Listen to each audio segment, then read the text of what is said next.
నిజమైన భక్తి అంటే ఇదేనా? పూర్వకాలంలో అడవుల్లో నివసించే తిన్నడు అనే గిరిజన యువకుడు ఉండేవాడు.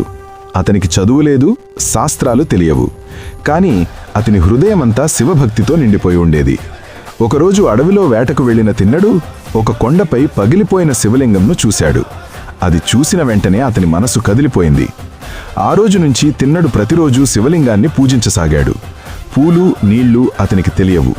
తాను తిన్న ఆహారాన్ని నోటితో తీసుకొచ్చిన నీటితోనే శివుడికి అభిషేకం చేసేవాడు. అతని భక్తి స్వచ్ఛమైనది. ఒకరోజు శివలింగం నుంచి రక్తం కారుతున్నట్టు కనిపించింది. తిన్నడు భయంతో కేకవేశాడు, స్వామి, నీకు నొప్పైతే నాకు జీవితం ఎందుకు?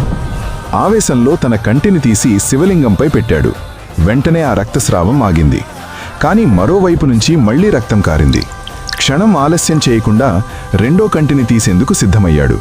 ఆ క్షణమే పరమశివుడు ప్రత్యక్షమై అతని చేతిని పట్టుకున్నాడు. ఆపు కన్నప్ప, నీ త్యాగభక్తికి నేను బంధించబడ్డాను అని ఆశీర్వదించాడు. తిన్నడు అప్పటినుంచి భక్త కన్నప్పగా జగద్విఖ్యాతి పొందాడు. నీతి: నిజమైన భక్తి అంటే ఆడంబరం కాదు, పూజా విధానాలు కాదు, హృదయంతో చేసే త్యాగమే నిజమైన భక్తి. భక్తి మాటల్లో కాదు, త్యాగంలో ఉంటుంది అని శివుడు అన్నారు. మరిన్ని కథల కోసం ఐ కథలు ఛానల్ని లైక్ అండ్ సబ్స్క్రైబ్ చేయండి.